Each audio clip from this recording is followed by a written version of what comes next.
The quiet season.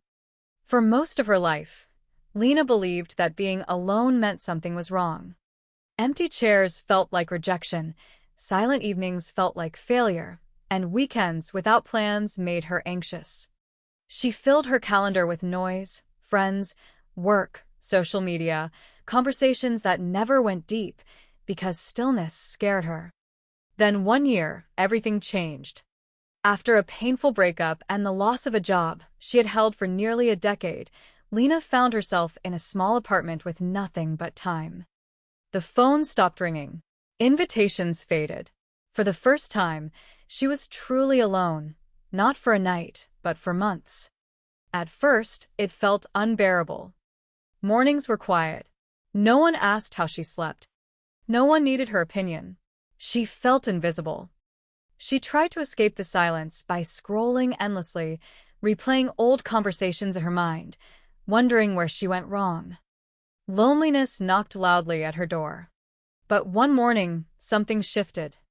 Instead of rushing to distract herself, Lena made tea and sat by the window. She noticed how the sunlight crept slowly across the floor. She heard birds she had never paid attention to before. For the first time in years, she wasn't performing for anyone. She was simply there. She began taking long walks alone, not with music, but with her thoughts. Some were heavy, some uncomfortable. She cried when she needed to. She laughed out loud when a memory surprised her. In those quiet hours, she started listening to herself again. She asked questions she had avoided for years. What do I actually want? Who am I when no one is watching? What makes me feel alive, not just accepted? She started writing, not for likes, not for praise, but for honesty. She cooked meals slowly, learning her own tastes instead of adjusting them for others. She read books she had once abandoned because no one else found them interesting. She rested without guilt. Over time, Lena realized something powerful. She wasn't lonely anymore.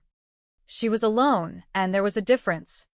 Loneliness had been about feeling unwanted.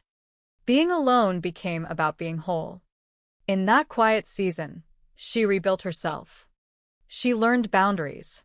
She learned self-respect. She learned that peace is not the absence of people, but the presence of self. When life eventually became busy again, new work, new friendships, even love, she carried that lesson with her. She no longer feared empty spaces. She no longer chased constant connection. She knew how to return to herself whenever the world grew too loud. Because sometimes, being alone isn't a punishment. Sometimes, it's a gift, a sacred time where you meet the most important person in your life, yourself.